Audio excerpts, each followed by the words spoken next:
The Negro Justice League.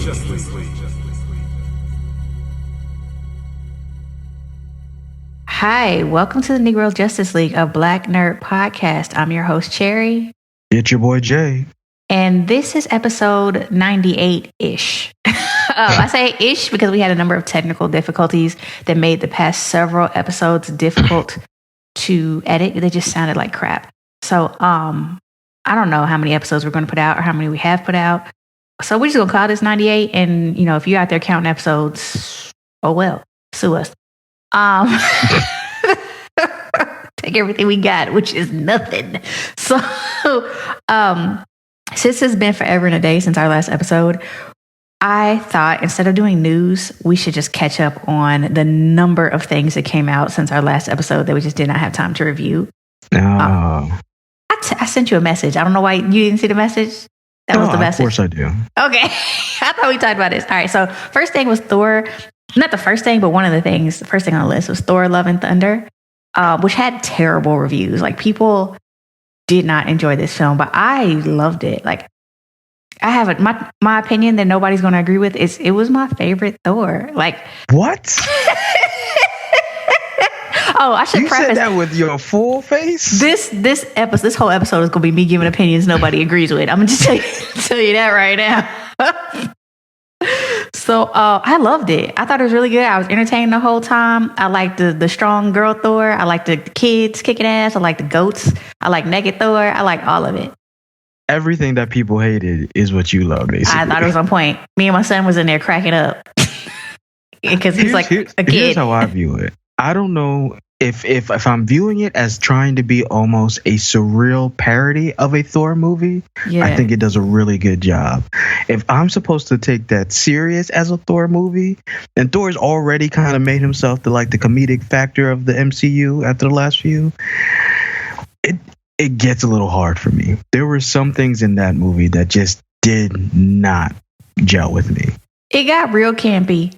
I'll give you that. It was like a joke. That's exactly what it was. It got campy. And I didn't know if that was on purpose or because he's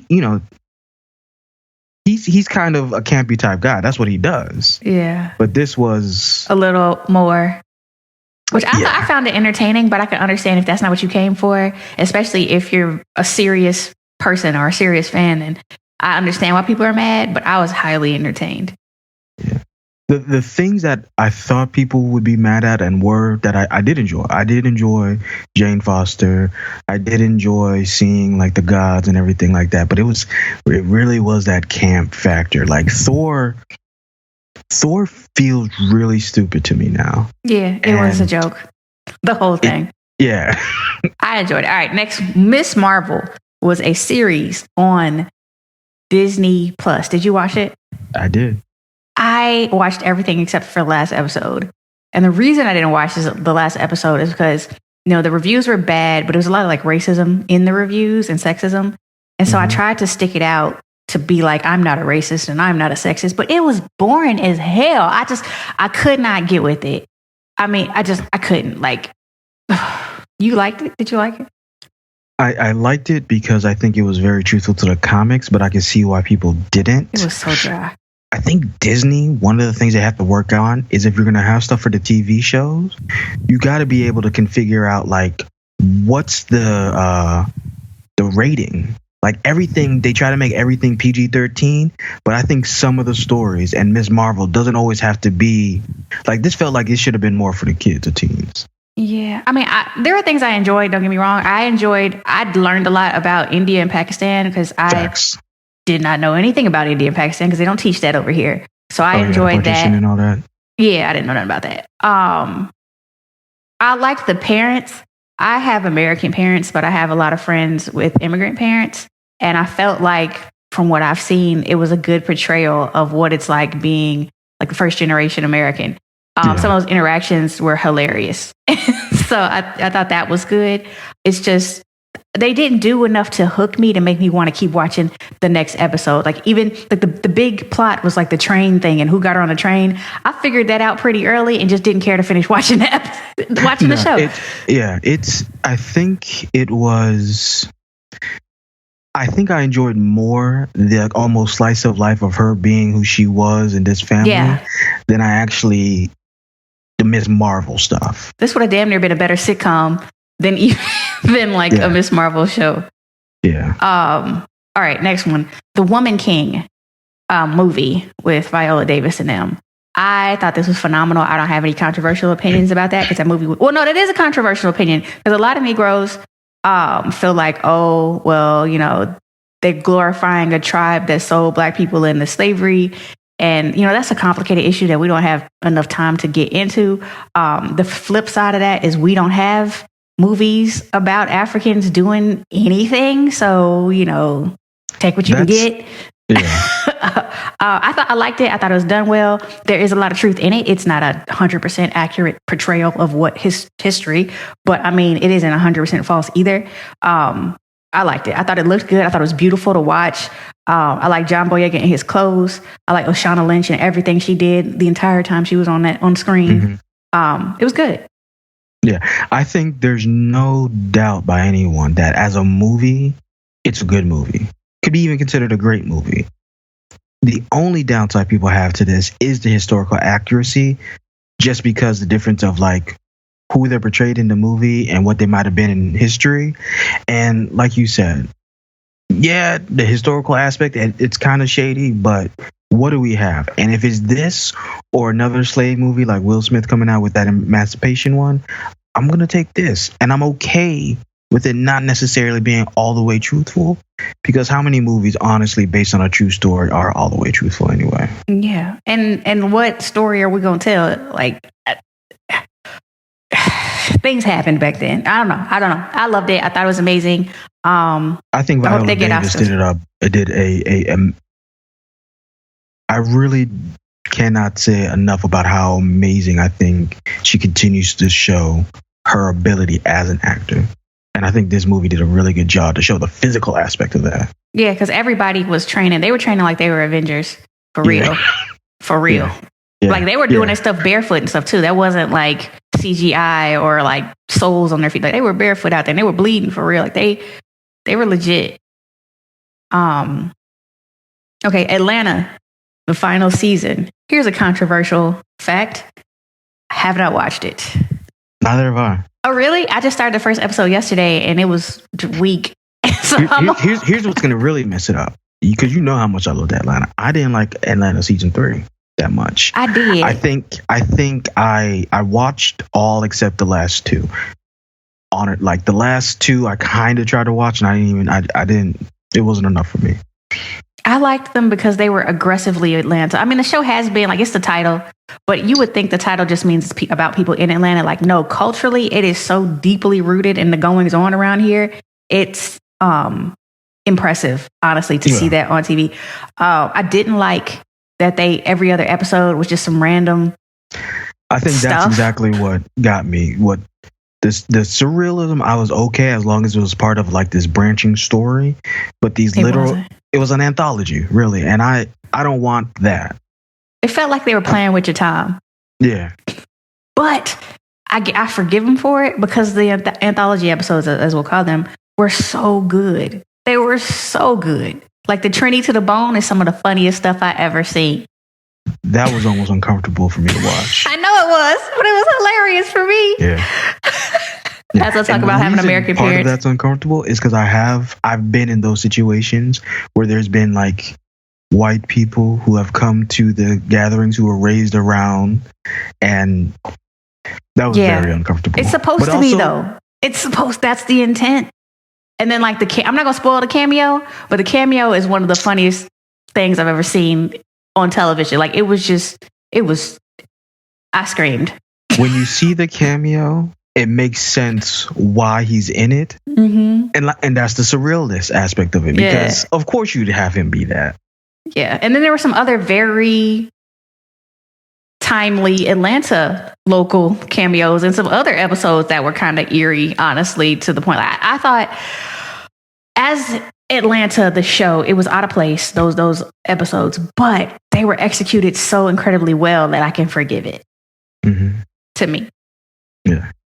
The one thing in Atlanta before, and I'll be done, is I was very interested in seeing more of what's going on with V. I knew you were going to say that because I was going to say that was the only time I wasn't interested is when she was on the screen. I'm interested because what's going on? Because clearly she got something going on, and I know the last episode kind of goes into that. It does, and I don't care. They showed what she had going on, and it was stupid. Like I just don't care about her at all. She's my least favorite character. She just brings nothing to the show for me. Not a thing. All right, keep going. Honestly, the Amsterdam episode though had me kind of shook because I went to Amsterdam not too long after seeing it, and I thought like I wasn't gonna make it back. I made it, y'all. All right, keep going. Fire and Blood. Is that the name of the show? Game of Thrones? I typed that in there, but I don't know if that's actual. It's Fire and something. Is it Fire and Blood? Fire. You talking about House of the Dragons? Yeah. All right, don't do me like that. The book is Fire and Blood, so don't act like I'm tripping. The book is Fire and Blood. Have you watched House of the Dragon? I've watched it. Yeah, we did because we talked about it. No, wait, was that me and you? But I did. Yeah, that was me and you. Watched. I didn't know. I didn't know if it was you or if it was Peanut. It was you. A lot of trauma repeated. It was like I feel like they feel whoever's creating this show, and it's not even D&D anymore. If somebody wanted to say Game of Thrones HBO hates women, yes, I don't even think you could deny. You can't argue against it.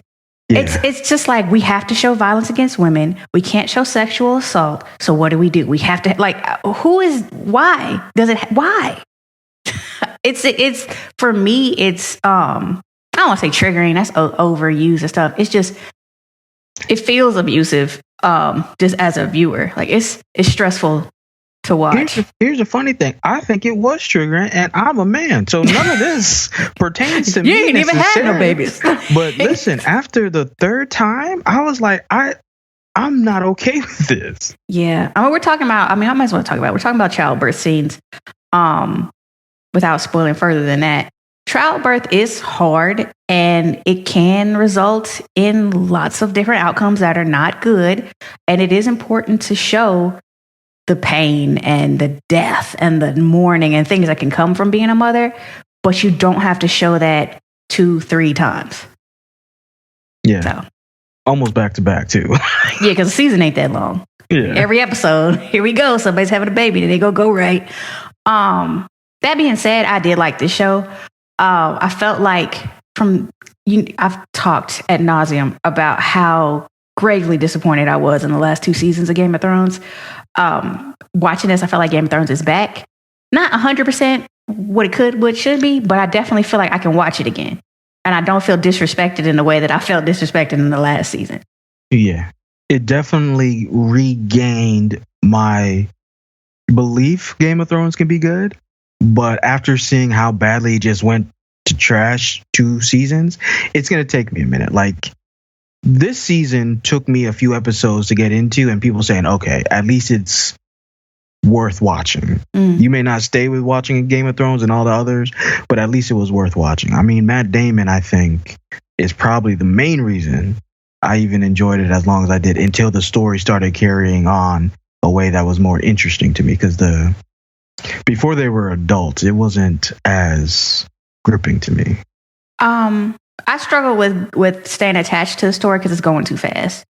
As soon as you start to know and recognize people, they switch the actors out on you. And it's like, I just learned who these kids are. It's like 4 or 6. It's like 4 or 5, 6 kids, and you're supposed to know who they are and who their parents are and when they were born. And it's important information, but they change the actors like every episode, like 3 or 4 episodes in a row. And it's, how am I supposed to keep up with this? It's just a bunch of kids. We got the white haired kids and the brown haired kids. That's all I can keep up with at this point. Yeah, exactly. What about the dragons? Yeah, I don't care about the dragon. I mean, I don't know. They dragons. That was kind of the whole big point, though. I mean, they're there and they look good, but they're not like driving the plot. I want to talk about the Negroes. A lot of people are mad that they took a whole house and made them black. I don't know how I feel about it. I was on one hand like, yeah, black people on Game of Thrones. On the other hand, it feels weird. I feel it's racist because apparently there was a family that was strong enough that was considered one of the best families in all the world, and of course we don't see them in the future because in the last 100 years or something, they're all well. You have to kill them because then we'd be like, well, right. where were they? So I feel some type of way about that because these really are outside of what Grey Worm and Sindri. And what's his name? You know the dude, Sandor. Mm-hmm. Salazar, something. It's two S's. He's from the point was that he's from the Summer Isles. The Summer Isles are basically the Caribbean in the way Westeros is laid out. So I felt like if you want to bring black people in, you could keep the black people on the Summer Isles and just bring them into the story rather than just swapping out a whole family for black people. But I mean, you get what you can get. With white hair. Like... Because it makes sense to me that the black people live in the South on the island, like, and they're pirates. that's the way it is in the book. It makes sense. It works. Super sense. So, yeah, I mean, it's a little racist, but I would prefer them to work with that than to just throw black people in there to throw black people. Speaking of which, did you watch SNL with Dave Chappelle? Yeah, a bit, yeah. I was happy with the, what's the name of the show? House of the Dragon skit, just because it was extraordinarily nostalgic and I wasn't expecting that. Yeah, that was a very like, hey, remember the Chappelle show? Yeah, I really enjoyed that. Throw this in there, and you already know this. Speaking of the Chappelle show, my kid is making me watch Key and Peele from episode 1 on, and it's brutal. No, I don't know if you saw this. I talked about it in Discord. I am dying. I thought I was a fan of Keegan Key and Jordan Peele individually, where they are now in their careers, but to go back and watch this show. I don't think I've ever watched a whole episode. I think I used to just watch skits that showed up online or something. Because to sit and watch a whole episode is brutal. Have you ever watched this show? Key and Peele doesn't really work as a whole watching show experience. It really is certain skits that like do it. But do you know why? Like, have you ever watched the show? I did, yeah. I tried to watch like a whole episode. It is what Dave Chappelle warned us against. It is Comedy Central saying, here are our Negroes, and they're gonna make you laugh. Like it, and they not only buy into it, but they like ham it up. Like they really, hi, I'm black and my parents are white. Like every episode they tell you that they have white parents, or that they tell you, or they talk about their blackness and how they don't talk like other black people, or they don't play sports like other black people, or like we're your friendly, approachable black guys who have all white friends. Like that's how the show is every episode. It is brutal to watch. Yeah. Yeah. You can talk about their white wives and like it's bad. All right. Anyway, Interview with the Vampire is the last thing. I don't even want to talk about this right now because, like, you and I don't have another episode of this show planned. Let's go ahead and put that out there. But if we did, I really want to talk about Interview with the Vampire. Have you seen it? Yeah, I've been watching. I didn't think you saw it. Like, no, I didn't think anybody was watching it. I am one episode away from like the final. It is so good. It is done very well. So good. I finished it. So the last episode is out? Yeah, it came out, I think, last week. Okay, so I'll finish that then. I only watched it because my mom was watching it and was like, this boy from Game of Thrones is fine. And so I was like, Grey Worm? So let me watch this because my mama told me to watch it about 3 times. And it is so good. I saw the movie when I was a kid. I didn't read the books. But I seen the Brad Pitt and whatever. And it was all right. You know, it was all right. I expected the same from this, but no, this is real good. It's just wonderfully done. It's very graphic to be on regular TV. It's beautiful, like the beautiful sets and costumes and blah, blah, blah. The story's great. It make you want to reach into the screen and yank some folks up. It's good. I really enjoy it. It is good enough that it almost makes me want to read the books. I remember the movie. That's the only reason I was interested in watching this. And yeah, it's done really, really well. A lot more horror than I thought, especially in the first few episodes. I mean, it can kind of come out of nowhere, honestly. And I think that's what I love also. Like, you don't forget. You get caught up in the love story and the drama. It's like watching a soap opera, honestly. And then somebody gets like their throat ripped off. And you're like, hold on, what? Oh, yeah, these are vampires. You forgot. And but like, it's also part of the relationship dynamic that some of the characters are more violent than others. Like, it's done. It's what Twilight thought it was. It's what teenage girls thought Twilight was. I think. Yeah. This is clearly done well and like with thought in mind. Yes, by grown-ups. All right, so let's get into it. We are here to talk about Wakanda Forever. Spoilers, because there's no way to talk about this without spoilers. Jay has asked me my opinion on this movie for like a week, and I have been holding it back because I want to do this thing. My overall opinion is I did not enjoy this movie. I suffered for 2 hours and 42 minutes. Even. I didn't suffer. I was bored as hell. Like, I'm looking around the theater. I was looking at my mom. My kid fell asleep. Like everybody's. I think my mom was in and out of sleep. Like we were all just like, ooh. I just was waiting on like the first hour. I was waiting on something to happen, and then I realized, okay, this is the pace. And then I just kind of sat there. So I struggled. Do you think? I could understand, but I think part of the reason is so much of this movie is about Chadwick and T'Challa without them being here. And I felt that made the story go a little bit slow for me, even though I liked Namor very much. I think it's an editing thing. I think in the final cut, they really gave things too much time. I think a lot of things. I just feel like if the pace was sped up, it would have been a great movie. That was the only thing was the pace. It was some of the scenes were a little long. Movie. Yeah, some of the scenes were longer than they needed to be. But for me, the scene that was too short was the first scene. I don't know if it's first-ish scene with the funeral for T'Challa. All of us are mourning. All of us are here to mourn. I think it was smart to make that the first scene because we need to get that out of the way so that we can enjoy the rest of the film. But seeing it was too quick. I felt like I saw all of it in the trailer, and then all of a sudden there was a casket. Casket was in the air. Boom, we're moving on to something else. To me, that was too. I didn't have enough time to sit in it. I wanted to see more of the funeral. I wanted to be a little bigger, like even a little speech or something. Like I just wanted a little more from that. And where I think my problem with that was my expectations were very high. And the reason my expectations were high is because the first trailer was outstanding. Like the first trailer was so good, it was hard to watch without tearing up. And it's a trailer. It was with Tim singing No Woman, No Cry, mixed with Kendrick Lamar's We Gonna Be All Right, and showing everybody dancing in slow motion. Like that was extremely powerful. Those two songs of, Don't Cry and We Gonna Be All Right, like those two messages together with Tim's voice was extremely powerful. And bringing back Kendrick, knowing his attachment to the first movie, I think that was one of the best, probably the best trailer I've ever seen of any trailer. And I'm a trailer person. But that feeling wasn't brought to the film for me. I think for me, I think I really didn't know. It felt like mourning to me, the entire movie.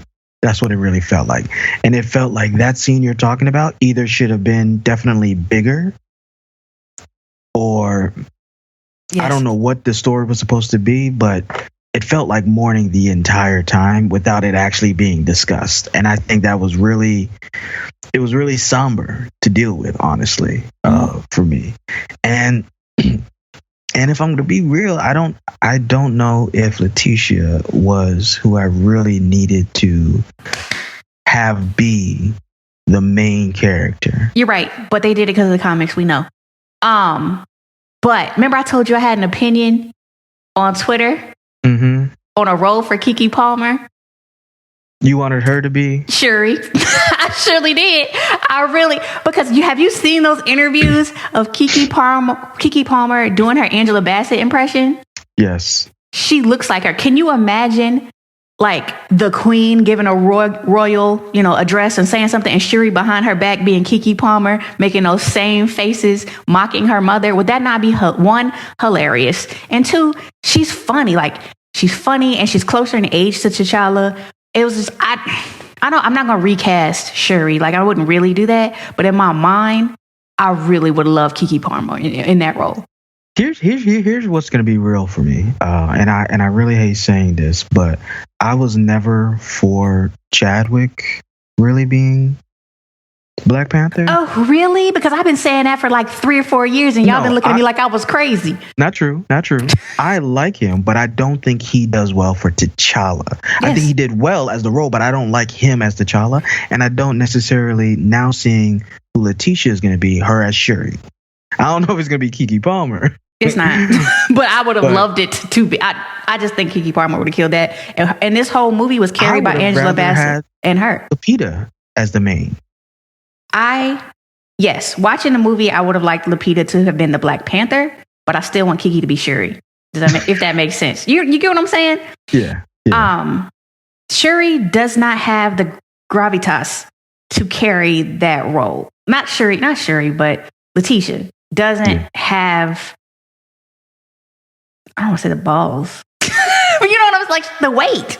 She's just not there yet. She's not mature enough yet. She's not that strong enough personality. It just was not there for me. And then her arms in that costume made me want to scream. Like, sis. You worrying about the wrong type of thing for your arms with vaccines. You need to be worrying about weights. Like, girl, everybody else bulked up. Where was you? Where was you? Not going to work. She was in Europe when everybody was over here in the gym. Speaking of arms, oh my God, Angela Bassett. Look, part of me not being able to concentrate during this movie was how beautiful she looked in all her costumes. She, like, when she was sitting in the UN, and she had that like gold piece around her neck, her makeup was flawless. Her cheeks. Flawless. Her costume, flawless. Ruthie Carter can do no wrong. She did. Everybody's costume was on. Everybody looked good. If nothing else, everybody looked good. Mm-hmm. But Angela Bassett, she's in shape because she's what, 60 something? I think Angela Bassett is at now 65. Yeah, at least 60 something. I was distracted by how amazing she looked. But also, speaking of people who looked amazing, Michaela Cole, my girl, is in this film. But for me, it wasn't enough for her in this film. I wanted more. I wanted more Dora, period. I wanted more Wakanda in the Wakanda Forever. I really was not expecting, although I knew she would take over the Black Panther role, that this would be Shuri's role. Like, this is really her movie and Namor's. I was expecting her to be the Black Panther, but I really was thinking of more of the Wakanda, more of the Dora, more of the Jabari. Mm-hmm. We did definitely get more of Angela Bassett. Mm-hmm. But the Wakandaness of I thought we would see was not there. Because we love those characters. And then, like, you look at, what's Winston Duke's name? M'Baku. Mm-hmm. He had, like, one good line. He had one joke that was hilarious. And he had maybe 2 scenes. And we loved him. So I was thinking, surely we're going to get more of him because he was a hit in the first movie. We got hardly none of him. His fight scenes, he's jobbed. One punch knockout. Right. And I mean, even just dialogue, we get nothing. Who else? What's her name? Denai's character. What's her name? Lisa Dora? I cannot remember it. I don't know. Denai Guerrero's character. Main bald-headed girl. She we didn't get enough of her. I absolutely adore her. She's my favorite, though. I absolutely adore her character. And we got one strong scene from her, but not a lot of other dialogue. Not a lot was going on with her. Yeah, Okoye. And she's developing in the background. Like, that character has had major development in this movie, but we didn't get enough from her.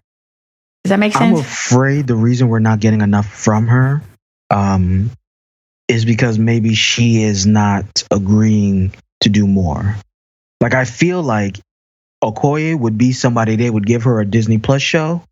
They are, right? I know they're doing a Wakanda, but it was a cartoon thing. My mom had the understanding that she was getting her own show too. And I thought that's why they made her into Midnight Angels, so that could be a show. But I don't know. That is an ugly cut. What is up with Iron Man being everywhere? I don't know. Oh, you want to talk about Riri? Yes. How did you feel about her? One, she's 19. I thought she was 15. She's just short. All of them are just way too small for me. And I know Black don't cramp, but there needs to be some way of recognizing age limits. Yeah. And like, Black women in general, a lot of us carry a little thickness to them, but you don't get to see that. Like, you don't really see all of us and all of our shapes and sizes in Marvel. I've noticed that, especially in Wakanda. I've noticed that. But Riri, I liked. I think she was a little bit too urban, if that makes sense. Yeah, She seemed a little bit she came in a little strong. Yeah, yeah. So I am feeling a little bit iffy about what her Disney Plus show was, but I'm not going to be mad with another black character. I think her being introduced the way she did in this movie was kind of weird. Like, how does she become somebody who can do basically what Tony Stark does? Because she's smart and her daddy taught her in the garage. Which is cool. Which is a leap. It's a leap. You know, to go from there to being able to make your own Iron Man suit as long as you have Wakanda, products. Yeah. That's a lot. I feel like Ryan had to wedge her in there because she got a show coming, and Disney was like, "We need to know who Riri is. Put her in there," because it felt odd. Outside of Namor, who I feel like was probably from the beginning going to be a part of this, I definitely do feel like this movie shows them trying to figure out how to make something that was at least able to work when you have your main star die the way he did. Mm-hmm. Yeah. Why didn't you like Namor? I didn't say I didn't like him. You can see in my face where I was going. I need to turn my camera off because as soon as you brought Namor up, my face changed. All right. So I did like him quite a bit. I like him. I like where he came from. I liked changing him and making him Mayan and all of that. And I like the girl with the fish tails on her head. She was bad. I like all of that. My issue with it was I feel like Black Panther 1 was all black. It was African Americans and their issues, Africans and their issues. The whole "why didn't y'all come looking for us?" Da da da. It brought up things that go on in the black community unsaid that we haven't addressed, haven't talked about, and it was powerful. Mm-hmm. This movie wasn't about us no more. 50% of the movie is about Mexico. So I felt like, yes, Namor was great. Yes, everything looked cool. Yes, they did it right, but it should have almost been in its own film. Or at least brought up in its own film. Because Black America, all of us, every black person on the planet right now is mourning T'Challa, essentially. Black people all over the world. We're mourning that. We're dealing with that. And we got to share half our movie with what Mexico got going on. And so I didn't appreciate that. I felt like it took the spotlight from us. It took this movie, like you said, there wasn't enough Wakanda. Had they gave Namor and them their own movie, their own thing, just like Shang-Chi and them got their own thing, we could have had more scenes with M'Baku, more scenes with Okoye. We could have, we could have had a longer funeral that we needed. We could have we could have done a lot with Wakanda had we not felt like, okay, we got to share the spotlight with Mexico now. Yeah. I'm going to disagree because I think all of the things we could have still had dealing with Namor, if we would have cut out all of that CIA stuff, like you can tell when Marvel's putting stuff in movies and TV shows because they know what's coming out and you're just going to accept it. Mm-hmm. Like we get it. This had to be Namor's origin. So you're going to get it in this movie so that when he comes out next time, it's his own solo. But I really do feel like, especially with like the Victoria Hand and the Everett Ross, there was at least 20, maybe 25 minutes of movie that was involving them that really was not needed at all. And I feel like that could have been used better for the Wakanda aspect of it, and even showing me more of the Namor. Like we got a little bit of it, but his first 5-10 minutes was literally him giving us a speech of his origin story, which I think should have been a different movie. You're not wrong. I think I love what they did. Marvel I just wants to give me an origin without giving me an origin. Just give me a Disney Plus show. Exactly. Make it a Disney Plus show and then give me the movie if you want to go all in. Or just make it a movie because I honestly loved everything he had going on. I just don't want to be watching that when I showed up to see Wakanda. Facts. I feel you. And we only black people, characters. This story we only have but so much time in the MCU. You know what I'm saying? Mm-hmm. So like if you look at the other movies, if you look at I'm trying to think of an example, like Thor, he doesn't spend half of his movie setting up an entire world for other people. His Thor movies was about Thor. Even if you develop your bad guy, you don't world build for somebody else in your movie. Mm-hmm. Or if you look at Bucky coming into Captain America, he's one guy. He don't have much backstory. He's not an entire world. Like we try to bring in all of Mexico.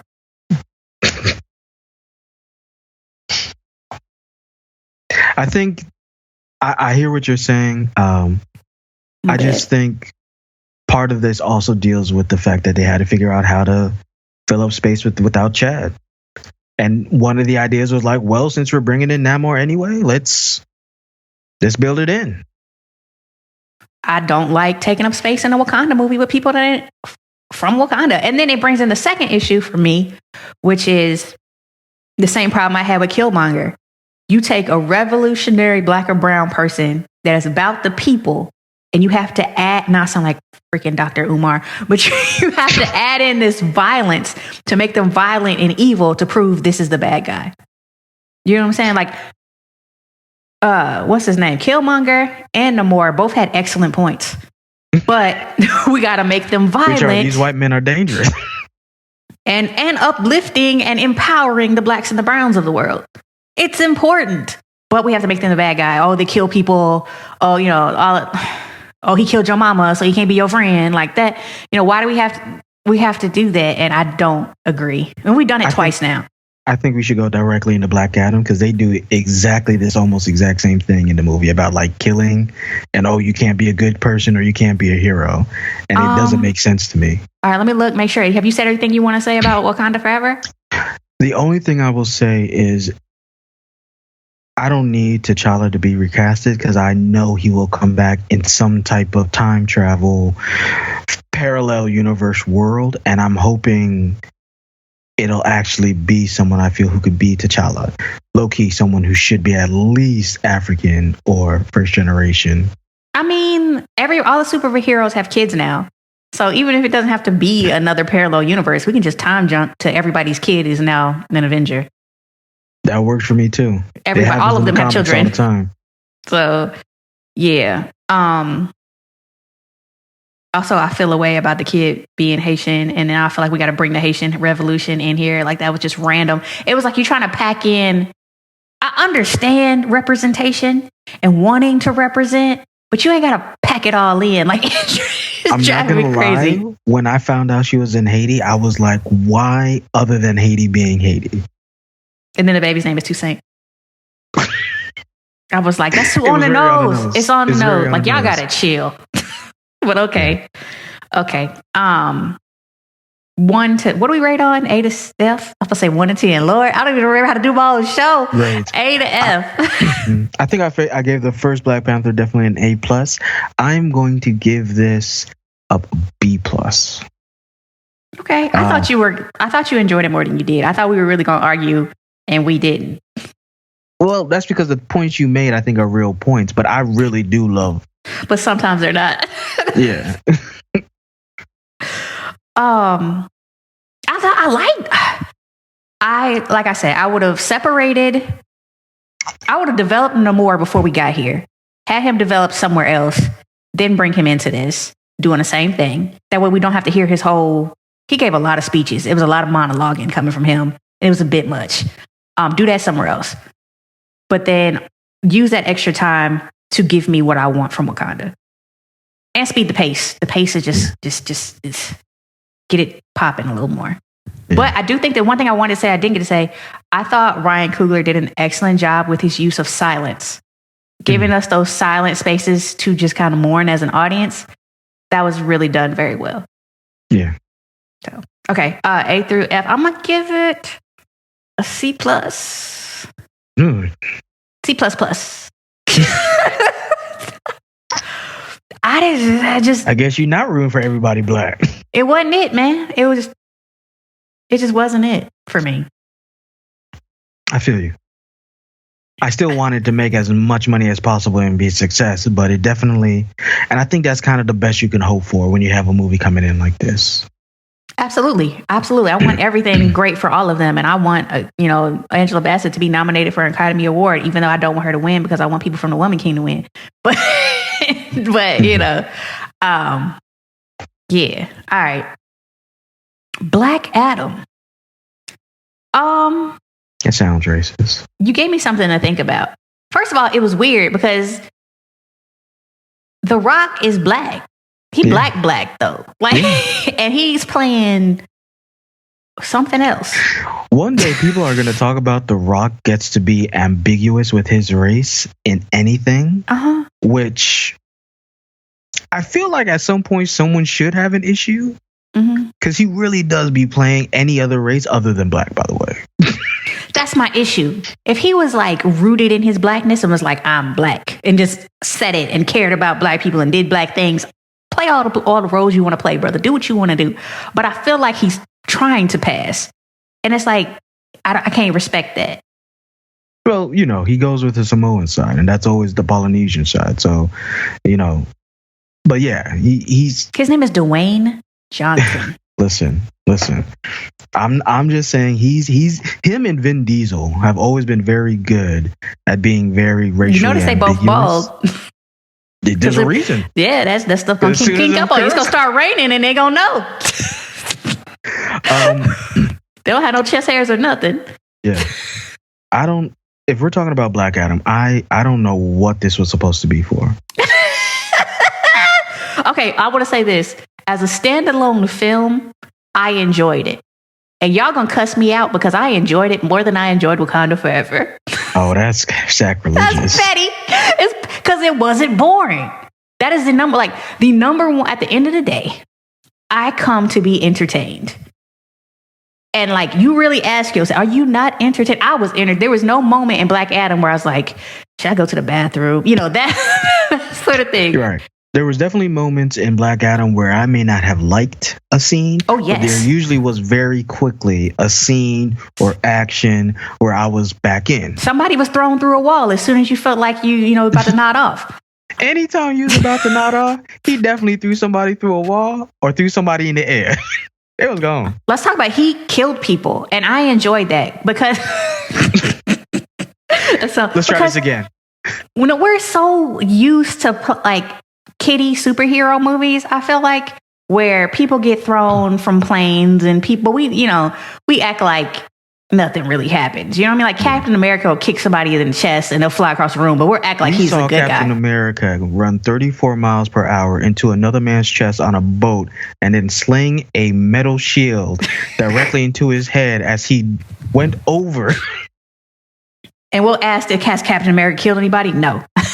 But you get what I'm saying? Like Black Adam was very unapologetic about taking lives immediately. And that was really refreshing for me because in real world, these people gonna die. Yeah. I loved it.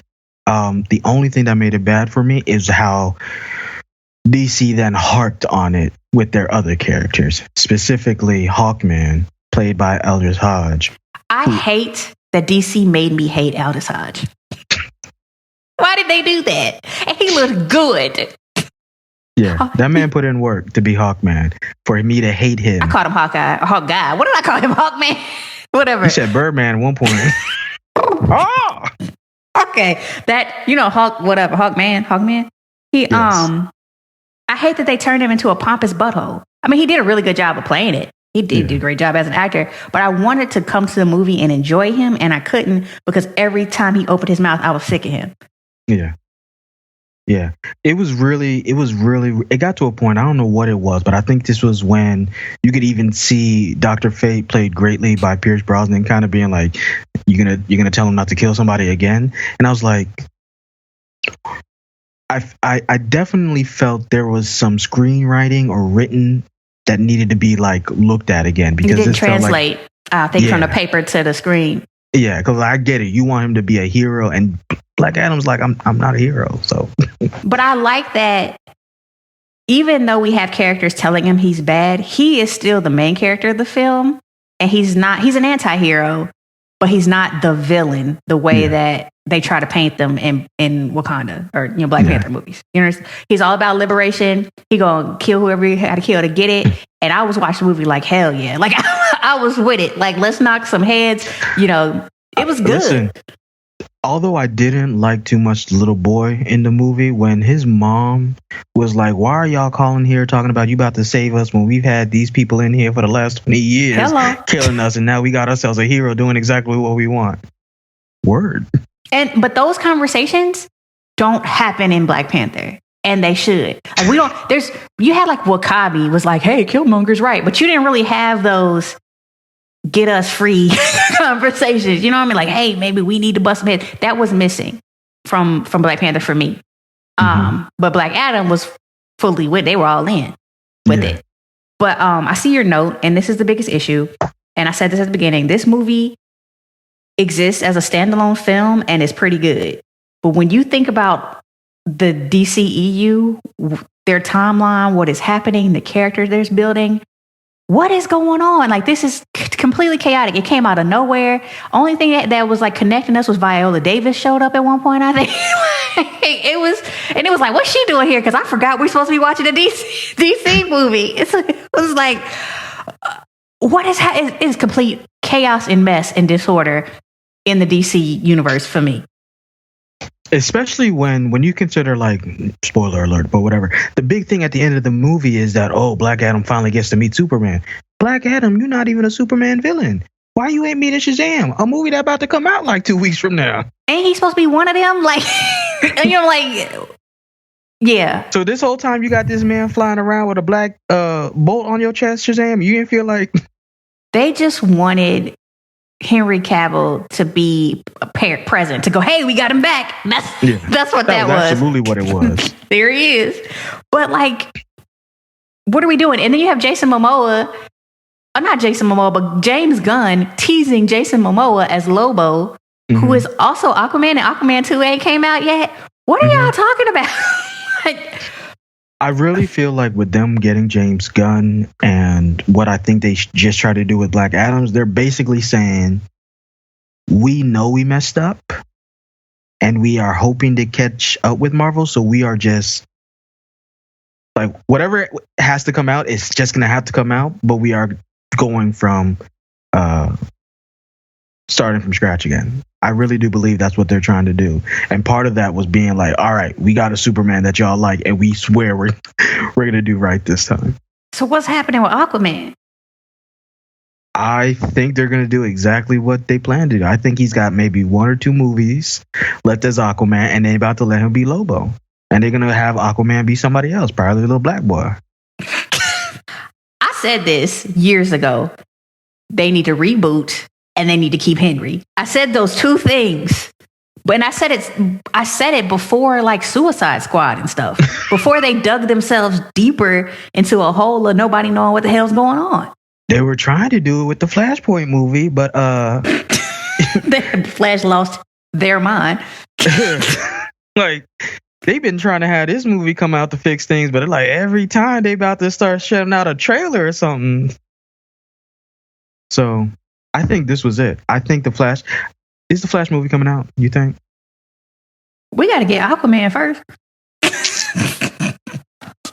Is that coming out? And they done lost Aquaman's villain to Marvel. Did you notice on the Shazam trailer, it just said coming soon? They didn't even have no date. Like, y'all just making movies at this point. All right, so back to Black Adam. I enjoyed the film. You brought up Dr. Fate. I, as a comic book reader, really enjoyed Dr. Fate's character. Like, he's just reading the comics. I don't know why, but I really like him. And like you said, Pierce Brosnan did a great job of bringing that character to life. But what is DC doing with this character?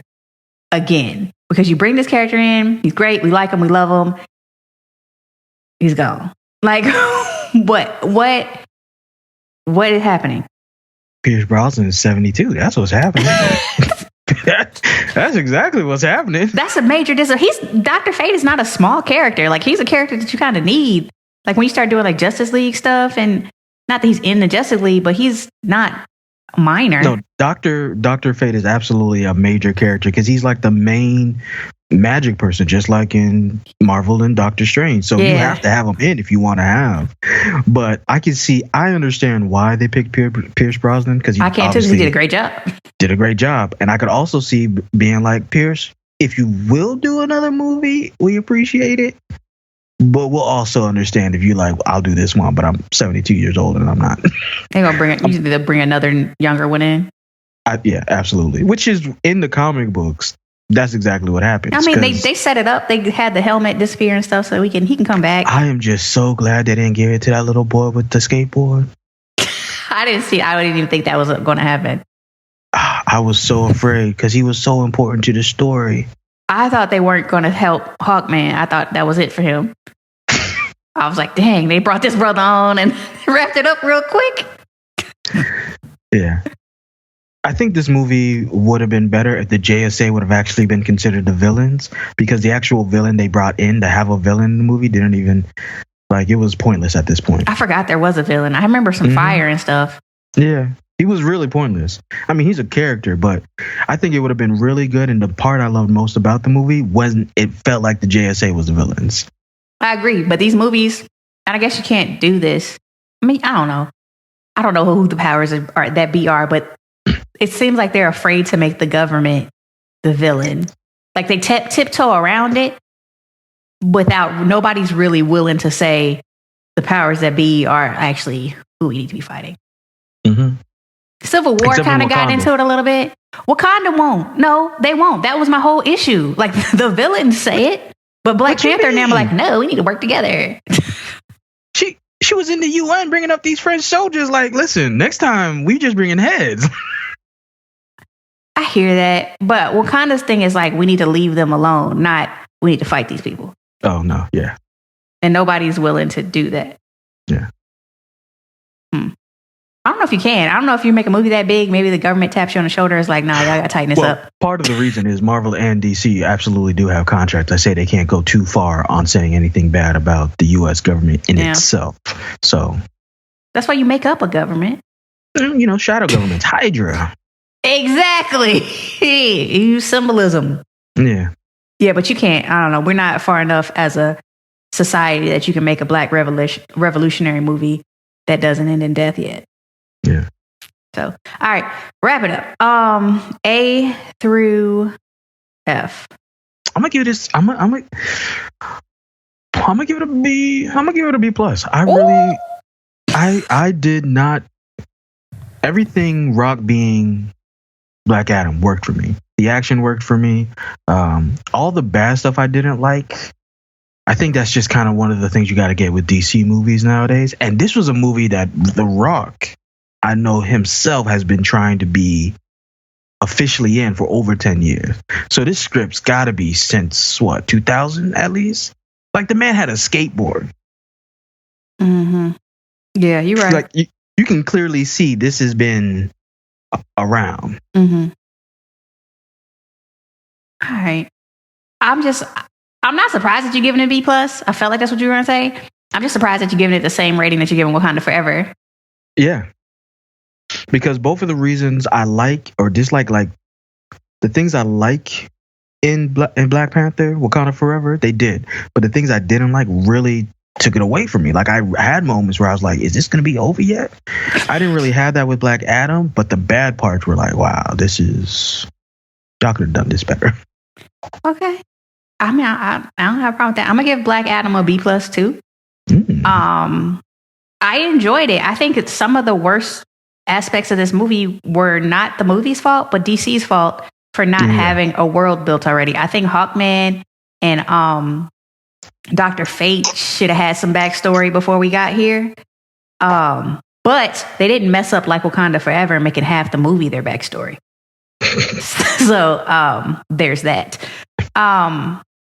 It was good. I'm gonna be real.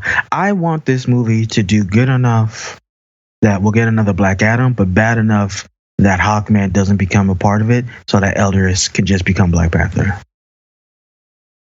He's not African. He's African American, is he not? Yeah, but I thought you said you wanted somebody from Africa. Or somebody who was first generation. I thought he's just regular Negro. Ain't his parents from like somewhere and he was born in South Carolina or something like that? But he's like, his last name is Hodge. I thought he was just regular. Like okay, like I'll have me. to double check. Not like you. If like he's me. not, if he's not, then I still kind of think he would be a better option if we're just gonna pick somebody who's African American or whatever. What about Damson? But I think Idris Damson is too small. I don't think he gets big enough. He could. I think you will get He him. ain't trying. I think you will get the male version of Letitia. But you know that boy is costume. like, no, he got muscle on him, and he's like 6'2". He can get big. I don't think he can. Or 6'1". He can. There's no reason he can't get bigger. All right, what about Yaya? Yaya's African American though, but he Yaya's in everything though. put that muscle on. I mean, Aquaman's going nowhere. Yaya as Black Panther, I actually could see working as him being like a T'Challa who's been doing this for a while, and yeah. But I don't do think he's feel like pretty T'Challa enough. has to be somebody. I think he has to be somebody who's Who's pretty? Well, I think he definitely has to look like somebody who's like that's the famous prince for knowing to be. You know who I would like, but he's too damn old now? The Giant. Did we talk I think about that's that? everybody's first choice. Oh no, I got another one. He's not African American. He's not even black inside, but he got the look. You know who? Who? Tyson Beckford. Tyson Beckford. Look at pictures of him now as a mature man. Yeah. He got the face. Tyson Beckford absolutely looks like what you would expect a T'Challa in real life would look like. Mm-hmm. But he ain't. His heart ain't right. He's just not of the people. Like Chadwick Boseman is not my T'Challa in the film, but as a man, he was the man we needed at the time. He was the cinematic leader for Black diaspora. Like everybody, he was that person. Yeah. Tyson Beckford, hell no, but he got the face. And he can get the body. He has, his body's still decent. If I'm being real, if John Boyega wasn't John Boyega, I think he could do it awesome. He's short. He ain't short, but he's like my height. You talking about Damson ain't big enough. 6'2" in the movie. You know Damson ain't big enough. John Boyega's little. John Boyega may not be tall enough, but you can tell if you tell him to put on some muscle, he'll do like a John Majors type thing. You tell Damon Idris to put on some muscle. I got distracted. You just said Jonathan Majors and muscle in the same sentence. Jonathan Majors, I saw 2 movies and he was in all the trailers. 3. Yeah. Oh, yeah. I saw 2. Black Adam and Black Panther had 3 Jonathan Majors trailers before. Honestly, I thought Jonathan Majors was going to be in Black Panther. Like, I thought he was going to be the post-credits. He should have been the post-credits after the mid-credits. I don't understand. They tied everything else in there and tied it in. Oh, we didn't talk about Michael B. Jordan. How did I not talk about Michael B. Jordan? Honestly, I didn't. You didn't like the movie? Yeah. When he showed up, that's how it tells you I didn't like the movies. I didn't even forgot Michael B. Jordan was in it. He popped up. I looked over at my mom and said, there he is. And that was it.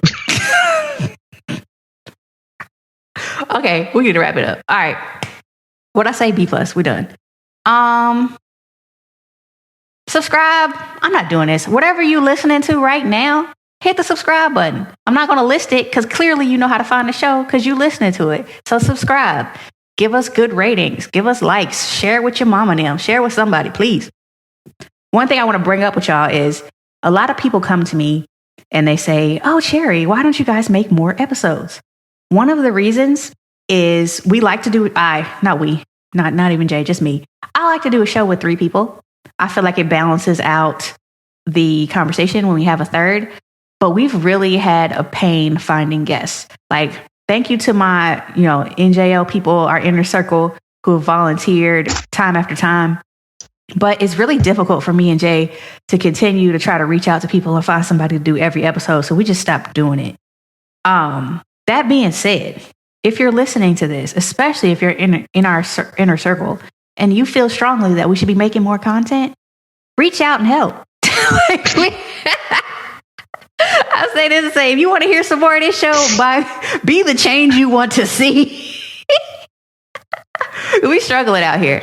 But until then, there might be 1 or 2 more 2-man episodes for me and Jay, especially when Jay finished his interview with a vampire, because I just really want to talk about it. Honestly, I liked it so much, I might watch it again. Just because only 7 episodes, there's only 1 part. There's another part that'll come out eventually. I loved it. So that's it. You got anything else, Jay, you want to add? No, I think that was pretty much it. And yeah, Interview with the Vampire is really good. What's the next thing that comes up that's big? It's Ant-Man, right? I keep advertising and I keep forgetting because I never liked the Ant-Man movies. You about to like this one. Whew, Yeah. Ooh, man. Jonathan. Ant-Man and Creed, I think they come out like basically once Christmas done. First few months of the year. I haven't even seen Creed 2, and I don't care. I'm about to be in the front row for this. Do they have this in 3D? Does Creed come in 3D? I'm sure it does. They got like the vibrating chairs. Oh yeah. I was kidding about that. Stop smiling. We wildin'. It's time to wrap this show up. All right, y'all. It's been real. You know the deal. I'm Cherry, and this was Negro Justice League. Peace.